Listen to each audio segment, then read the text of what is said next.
Hello mga ka-travel, this is Paul of Global Pinoy Travel and Tours.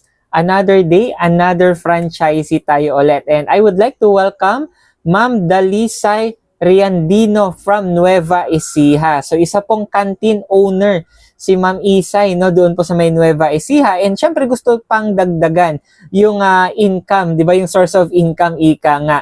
So congratulations ma'am, and ayun po, na-register na yung inyong account, and proceed na tayo, no, sa mga trainings po para malaman nyo paano i-operate itong ating negosyo. Kaya sa mga viewers natin dyan, kung isa ka ding business owner sa ngayon, no, at gusto mong madagdagan pa yung sources of income mo, so why not try, no, yung travel and tours business natin, kasi pwede hong isabay, no, kahit anumang negosyo ang ginagawa natin. Kaya to know more guys about our travel and tours business, message mo lang ako in my inbox at i-share ko sa iyo itong ating napakagandang negosyo. With that, God bless po sa atin.